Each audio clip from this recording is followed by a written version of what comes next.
고린도전서 1장. 하나님의 뜻에 따라 그리스도 예수의 사도로 부르심을 받은 나 바울과 형제 소스데네는 고린도에 있는 하나님의 교회와 그리스도 예수 안에서 거룩하게 된 사람들에게 이 편지를 씁니다. 여러분은 방방곡곡에서 우리 주 예수 그리스도의 이름을 부르는 모든 사람들과 함께 거룩한 사람으로 부르심을 받았습니다.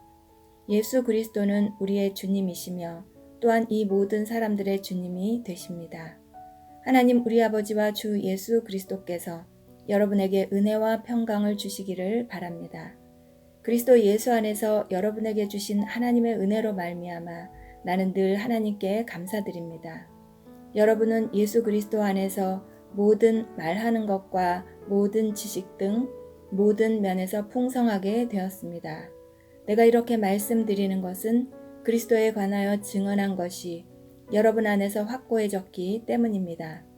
그러므로 여러분은 영적인 선물을 부족함 없이 받으며 우리 주 예수 그리스도께서 나타나실 것을 간절히 바라고 있습니다. 예수님께서는 여러분을 세상 끝날까지 굳세게 지켜 우리 주 예수 그리스도의 날에 흠이 없는 사람이 되게 하실 것입니다. 여러분을 부르셔서 그의 아들이신 우리 주 예수 그리스도와 사귐을 갖게 하신 하나님은 신실하십니다. 성도 여러분, 우리 주 예수 그리스도의 이름으로 여러분에게 호소합니다. 모두 의견을 합하고 여러분 사이에 편을 나누지 마십시오. 같은 마음과 같은 생각을 가지고 하나가 되십시오. 나의 성도 여러분, 글로의 집에서 온 사람들이 나에게 여러분 사이에 다툼이 있다는 소식을 전해주었습니다. 내용은 이렇습니다. 여러분이 저마다 나는 바울을 따른다. 나는 아볼로를 따른다. 나는 베드로를 따른다. 심지어 나는 그리스도를 따른다고 말한다니 도대체 그리스도가 나뉘었습니까? 바울이 여러분을 위해 십자가에 못 박혔습니까? 아니면 여러분이 바울의 이름으로 세례를 받았습니까? 내가 그리스보와 가요 두 사람 외에는 여러분 중 어느 누구에게도 세례를 주지 않아 하나님께 감사합니다. 그러므로 여러분 중에서 어느 누구도 바울의 이름으로 세례를 받았다고 말할 수 없을 것입니다. 그러고 보니 내가 스데바나의 가정에도 세례를 준 적이 있습니다. 하지만 이들 외에는 아무에게도 세례를 준 기억이 없습니다. 그리스도께서 나를 보내신 것은 세례를 주기 위해서가 아니라 복음을 전하도록 하기 위해서였습니다. 그것은 인간의 지혜로운 말로 하라는 것이 아니었습니다. 그리스도의 십자가가 그 능력을 잃지 않게 하려는 것입니다. 십자가에 관한 말씀이 멸망할 사람들에게는 어리석은 것에 불과하지만 구원받은 우리에게는 하나님의 능력입니다. 성경에 이렇게 기록되어 있습니다. 내가 지혜로운 사람들의 지혜를 멸하고 지식 있는 사람들의 지식을 물리치리라. 지혜 있는 사람이 어디 있으며 학자가 어디 있습니까? 이 시대의 변론가가 어디 있습니까? 하나님께서 이 세상의 지혜를 어리석게 하지 않으셨습니까? 세상이 자기의 지혜를 통해서는 하나님을 알지 못하게 하신 것이 하나님의 지혜입니다. 그래서 하나님께서는 우리가 전하는 어리석어 보이는 말씀 선포로 믿는 사람들을 구원하시기를 기뻐하셨습니다. 유대인들은 표적을 요구하고 그리스인들은 지혜를 찾습니다. 하지만 우리는 그리스도께서 십자가에 못 박히셨다고 전합니다. 이것이 유대인들에게는 걸려 넘어지게 하는 것이요 이방인들에게는 어리석은 것이지만 유대인이 되었든지 그리스인이 되었든지 부르심을 받은 사람들에게 그리스도는 하나님의 능력이며 하나님의 지혜입니다. 하나님의 어리석음이 사람의 지혜보다 더 지혜로우며 하나님의 약함이 사람의 강함보다 더 강합니다. 성도 여러분, 하나님께서 여러분을 부르셨을 당시 여러분의 모습이 어떠했는지를 생각해 보십시오. 세상의 표준으로 볼 때 지혜 있는 사람이 많지 않았고 권력 있는 사람도 많지 않았으며 가문 좋은 사람도 많지 않았습니다.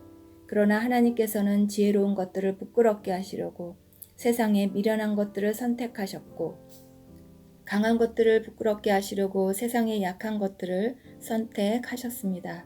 하나님께서는 세상의 비천한 것들과 멸시받는 것 그리고 아무것도 아닌 것들을 선택하여 유력한 것들을 멸하셨습니다. 이것은 하나님 앞에서 어느 누구도 자랑하지 못하게 하기 위해서였습니다. 그러나 여러분은 이러한 하나님에게서 나서 예수 그리스도 안에 있게 되었습니다. 예수님은 하나님께로부터 오는 우리의 지혜와 의와 거룩함과 구속이 되셨습니다. 그러므로 성경에 기록되었듯이 자랑하는 자는 주님 안에서 자랑하십시오. 고린도전서 2장. 성도 여러분, 나도 여러분에게 가서 하나님의 비밀을 전하였을 때 웅변술이나 탁월한 지혜를 가지고 전한 것이 아니었습니다. 그것은 내가 여러분과 함께 있는 동안에는 예수 그리스도와 그분께서 십자가에 못 박히셨다는 것 이외에는 아무것도 알지 않기로 굳게 결심했기 때문입니다. 사실 내가 여러분에게 갔을 때 나는 약하였고 두려웠으며 몹시 떨었습니다. 내가 전한 말이나 선포한 것들은 지혜롭고 설득력 있는 말들이 아니라 성령의 능력을 드러내는 것이었습니다. 이렇게 한 것은 여러분의 믿음을 사람의 지혜가 아니라 하나님의 능력에 두게 하려는 것이었습니다. 그러나 우리는 성숙한 사람들 사이에서는 지혜를 말합니다. 이 지혜는 세상의 지혜가 아니며 이 세상에서 멸망해버릴 통치자들의 지혜도 아닙니다. 우리가 말하는 지혜는 하나님의 비밀 가운데 있는 지혜입니다. 이것은 감춰졌던 것이며 하나님께서 우리의 영광을 위해 창조전에 미리 정하신 지혜입니다. 이 시대의 통치자 중 어느 누구도 이 지혜를 깨닫지 못했습니다. 그들이 깨달았다면 영광의 주님을 십자가에 못 박지 않았을 것입니다. 성경에 이렇게 기록되어 있습니다. 하나님께서 자기를 사랑하는 자들을 위해 준비해 두신 것을 눈으로 보지 못하였고 귀로 듣지 못하였으며 마음으로 깨닫지 못하였다. 하나님께서는 성령을 통하여 이 지혜를 우리에게 계시하셨습니다. 왜냐하면 성령님께서 모든 것을 심지어 하나님의 깊은 것까지도 속속들이 살피시기 때문입니다. 어떤 사람이 생각하고 있는 것을 그 사람 속에 있는 영이 아니고서야 누가 알 수 있겠습니까? 이와 마찬가지로 하나님의 생각도 하나님의 성령만이 아실 수 있습니다. 하나님께서 우리에게 은혜로 주신 것들을 알기 위해 우리는 세상의 영이 아니라 하나님께로부터 오는 성령을 받았습니다. 우리는 사람의 지혜에서 배운 말로 말하지 않고 성령으로부터 가르침받은 말씀으로 말합니다. 성령님께 속한 것은 성령에 속한 것으로 설명해야 하기 때문입니다. 성령에 속하지 않은 사람은 하나님의 성령에 속한 것들을 받아들이지 않습니다. 그런 사람에게는 이런 것들이 어리석어 보입니다. 그런 것들은 영적으로 식별되는 것이므로 세상에 속한 사람은 그런 것들을 깨달을 수도 없습니다. 성령님께 속한 사람은 모든 것을 판단하지만 자신은 아무에게도 판단을 받지 않습니다. 누가 주님의 마음을 알았으며 누가 주님을 가르치겠습니까? 그러나 우리는 그리스도의 마음을 가지고 있습니다. 고린도전서 3장. 성도 여러분, 이전에 나는 성령에 속한 사람에게 말하듯이 여러분에게 할 수가 없어서 세상에 속한 사람을 대하듯, 다시 말해서 그리스도 안에서 어린아이를 대하듯 말할 수밖에 없었습니다. 그때 나는 여러분에게 단단한 음식이 아니라 우유를 먹였습니다. 여러분이 단단한 음식을 먹을 준비가 전혀 되어 있지 않았기 때문인데 지금도 여전히 받을 준비가 되어 있지 않습니다. 여러분은 아직도 세상에 속해 있습니다. 시기와 다툼이 여러분 안에 있으니 이것이 바로 세상에 속한 것이고 세상 사람들처럼 행동하는 것이 아닙니까? 어떤 사람이 나는 바울파다라고 말하자 다른 사람은 나는 아볼로파다라고 말하고 있으니 세상에 속한 사람이 아니면 무엇이겠습니까?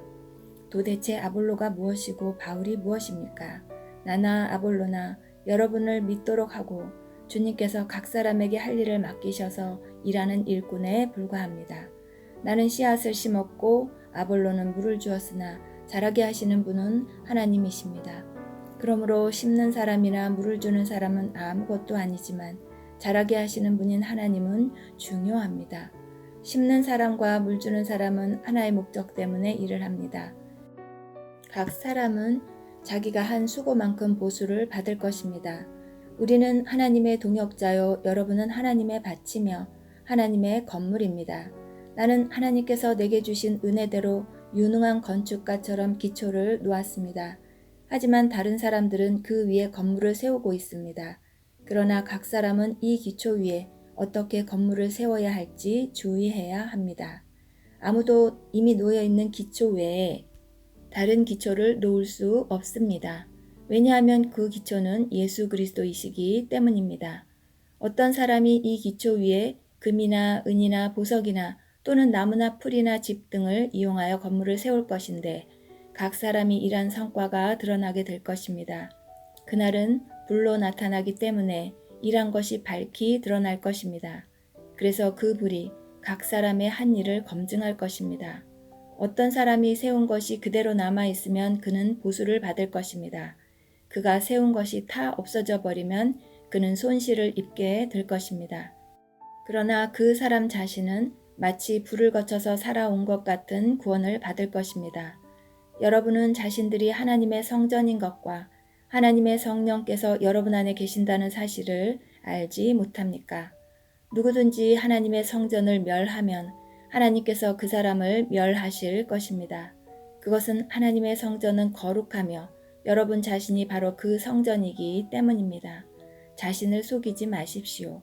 여러분 중에 어떤 사람이 이 세상의 표준에 따라 자신이 지혜 있는 사람이라는 생각이 들거든 진정 지혜 있는 자가 되기 위해서 어리석은 사람이 되십시오. 이 세상의 지혜는 하나님께서 보시기에 어리석은 것입니다. 그것은 성경에 하나님께서 지혜 있는 자들을 자기 꾀에 빠지게 하신다고 기록되어 있으며 또한 주님께서는 지혜 있는 사람들의 생각이 헛되다는 것을 아신다고 기록되어 있기 때문입니다. 그러므로 아무도 사람과 관련하여 자랑하지 마십시오. 모든 것이 여러분의 것입니다. 바울이나 아볼로나 게바나 세상이나 생명이나 죽음이나 현재 일이나 장래 일이나 할 것 없이 모든 것이 다 여러분의 것입니다. 그리고 여러분은 그리스도의 것이며 그리스도는 하나님의 것입니다.